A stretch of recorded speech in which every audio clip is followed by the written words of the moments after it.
The first argument provided by opponents to PAS is that it is intrinsically wrong for a person, even a terminal patient, to commit suicide.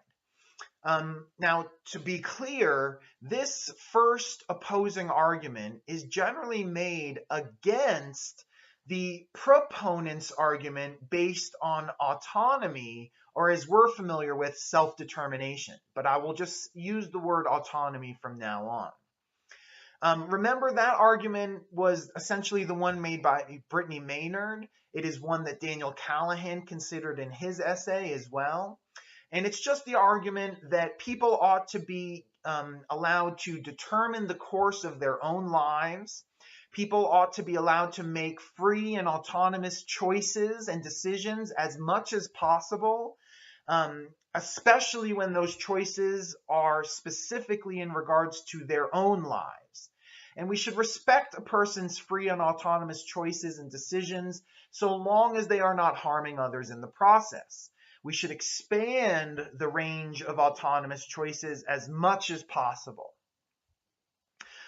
In regards to PAS, this would entail allowing a terminal patient to commit suicide as just another autonomous choice that primarily affects that person alone.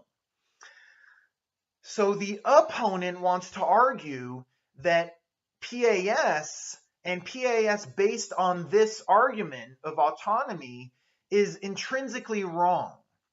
Now, to see this, we look at another philosopher whose name is Leon Kass. We have not read anything from Leon Kass, but he takes an overall similar position to Daniel Callahan. And Leon Kass makes the following argument against PAS.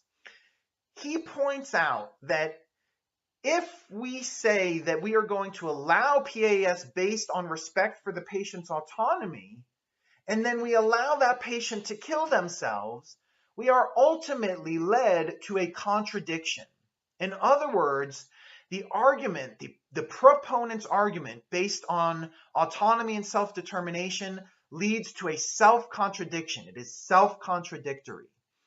And to see this, Leon Kass just points out that PAS destroys exactly what it is meant to promote.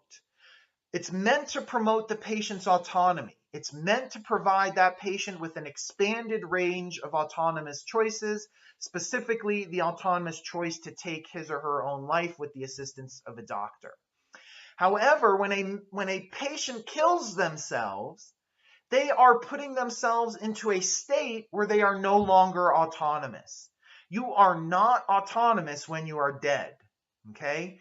Death completely ends and destroys one's autonomy and one's ability to make autonomous choices.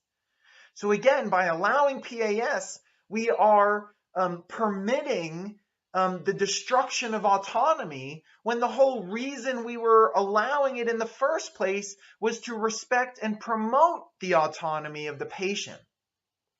So since this argument based on the principle of autonomy or self-determination is self-contradictory, it cannot be morally correct. And therefore you can see, according to Leon Kass and opponents of PAS, that PAS is intrinsically morally wrong. The suicide, even of a terminal patient, is intrinsically morally wrong.